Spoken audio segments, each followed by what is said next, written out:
everybody, this is Daddy.ric again, and we are here now for the seventh part of our series regarding the topic of Road to Forever.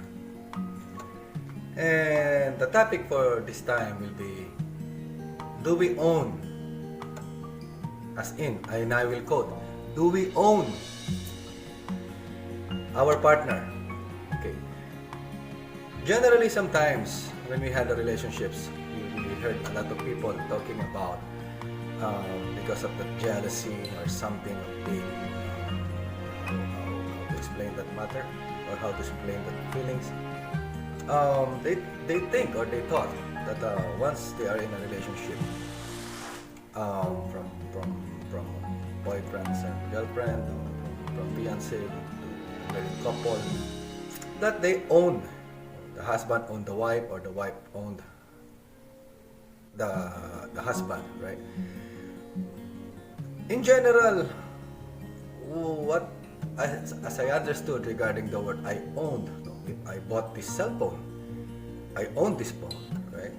If I bought a land, I own the land, right? There's a title. Reviewing, like for a married couple, reviewing that marriage contract, it was not written in the contract that you owned the person. You are bound by the vows, even it is from the church wedding or even by a civil wedding, right? There is no such word that you owned each other. You have that vows that you promised to love each other. So loving a person is not owning a person. In general, that's why many relationships gone west, because of this situation, being that having that feeling of how do you say that, being stuck, like inside that small box, together with your partner, because your partner is thinking that he owned or she owned you, right? And you're gonna do anything just to follow.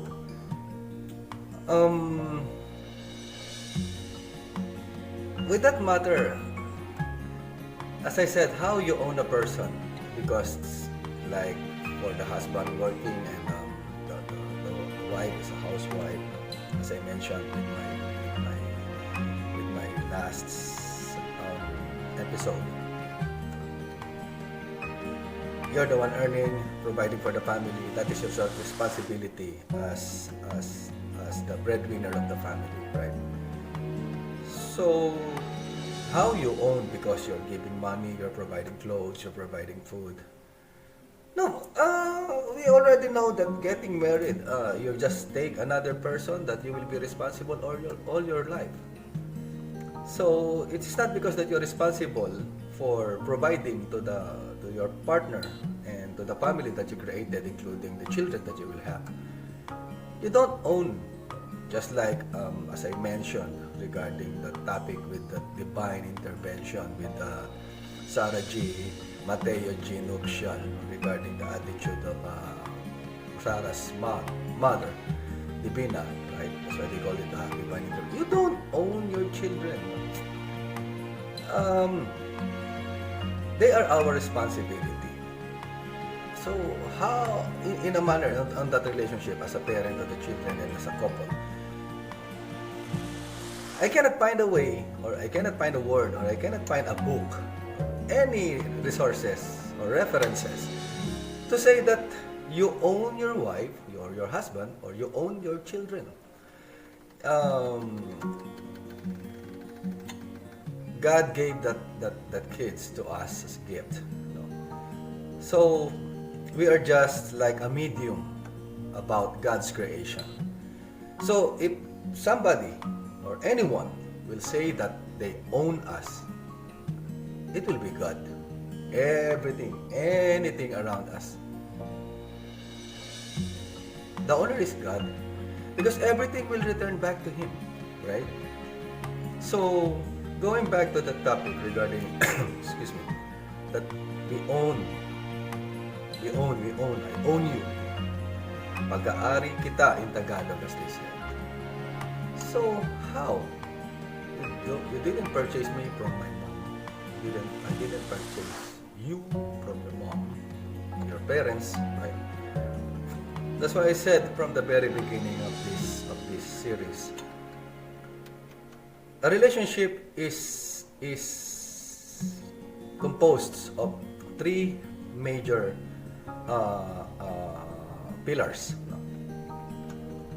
love, respect, trust. And it's like a tripod that it will be pointed like a triangle, and you put God on the top of it. I'm always repeating the same story regarding this matter, regarding putting God in the middle of everything. Don't even let anybody to interfere regarding your relationship, right? So don't let anybody to damage everything. So if you are not letting anyone and you're keeping God in the middle of that relationship, don't be the one to ruin that because you're thinking that you own your partner, vice versa, right? You both don't own each other.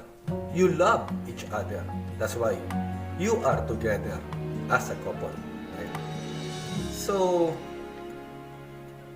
in that kind of factor, many relationships are being damaged or go west, as we say, no? And fighting turns into the worst case scenario of separation, right? It is because we don't put that respect and that trust, no? I remember this topic of, I cannot recall if it is by Julia Dasa. I was too young when I heard that, or I read that article. She said, for the wives, think or act like, I'm not sure if it is her, no? I hope that I recall it right, that it comes from the book of Julia Dasa, regarding think like a mistress, no? So, mistress is not only about another woman from your husband's part, no? A mistress can be on both sides. A guy can be a mistress of the wife. The husband can have a mistress with another woman, right?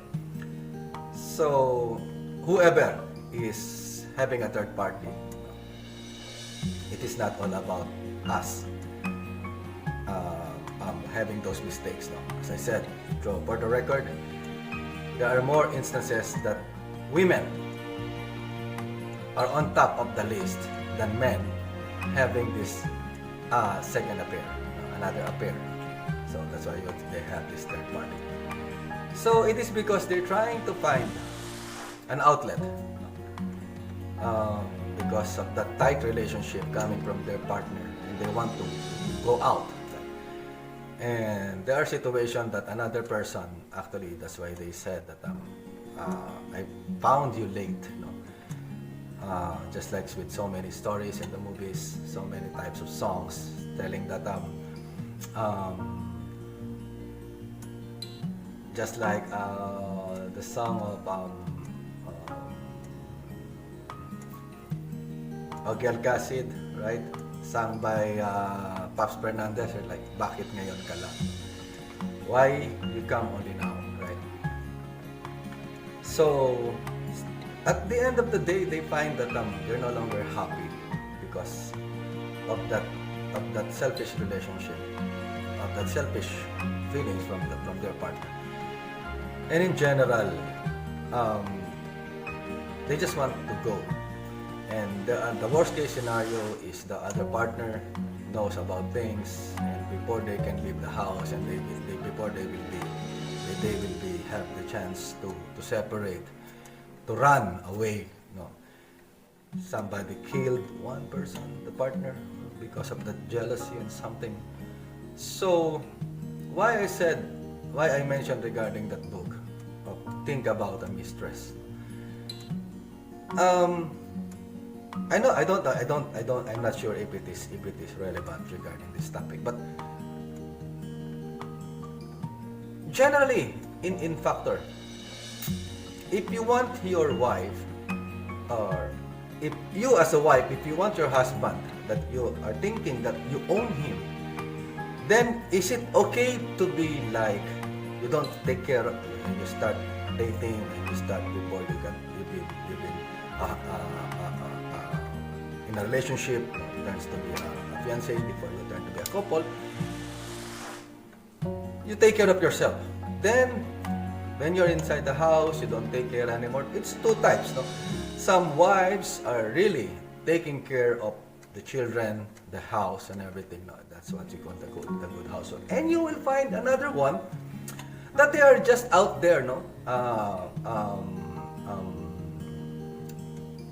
spreading rumors, taking rumors from the neighborhood, right?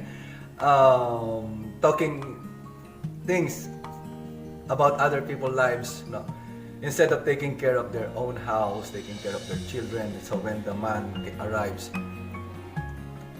it's a total shit, right? There are some women that they take care of themselves really good, but when you see the house, wow, it is like a public market. It's like a dumpster, and the children are totally not being taken care of properly. And because they're thinking that I own my husband, right? And the other things around, same thing with the guy. If they are not being taken care, like the usual by the wife, no? And the guy thinks that he owns the wife, so whatever he do, it's okay because he owns her. No? That's why I said it's always in two sides. So thinking regarding that, as I mentioned regarding think like a mistress. As I remember regarding the topic is maintain that good part of you with your partner. Don't, because why mistress? Mistresses, most of the time they give to your partner whatever he or she is looking from you. What do they need? What they felt is missing already. The spark is no longer there. You think that it's okay, that you fucking smell like a fishy smell. You don't even take your shower. You don't even take care of yourself and the whole everything. Yeah, you take care of the house as a wife. You take care of the kids. Then when your husband comes, he pounds you as a disgusting person, and the other way around, right? So, because you're thinking, as I said that you own him, so he cannot let go. He will not find anybody other than you. But you forgot that when you started things, you are very presentable. You're good looking. You had a career before, actually. You can manage yourself now. Then when you have children, you just let things scattered all around. So sometimes how you start things is how you should continue those things all through until your children from small one growing up, until both of you are left again as a couple in that house, because when the children grow up, they will be out. So thinking about owning a person is not proper regarding this road to your forever, right? In general, as I said, thinking about a mistress is how the mistress act to your partner. They gave all those. They are the one who's completing those pieces that is looking from you, right? Covering all those holes that he found that you are no longer capable, or you are no longer interested of doing to your partner. So, and at the end of the day, the relation splits up, breaks up, divorce. everything, right? And this kind of damages the person, the one who suffers are the children, right? So that's why it is mentioned that keep yourself, no? Think like a mistress. Always prepare yourself, no? Give time to your children, give time to prepare, but always you don't need to be wearing those gowns or or or or, or party dress when your husband is coming. Just be good looking, no? Well prepared. No? You cannot say that I don't have any more time for me, right? You should always have time for you, right? And for the husband or for the wife regarding that scenario, you should always give back the same thing regarding your partner. Why look for another without talking with each other? Communication is very important for the relationship. If you don't talk, if you don't listen with each other, nothing will happen. So, from thinking that you own, then without proper communication, without jealousy and everything, with that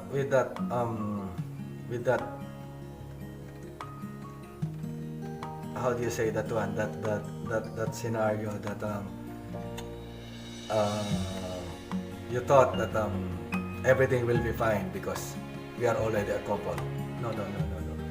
You should maintain that spark with each other all through your life, from the very beginning up until you cross that bridge, and that you will inform the whole world that this is my forever. As I mentioned, you cannot say that you found your forever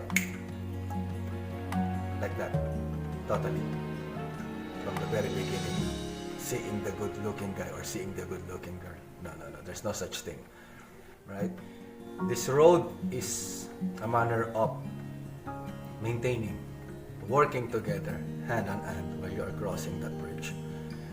So, I hope these things is quite helpful. Always remember, we don't own our partner. Never. And for the others that not so sure on how they feel regarding such situations, as I said, you can leave your comments in here.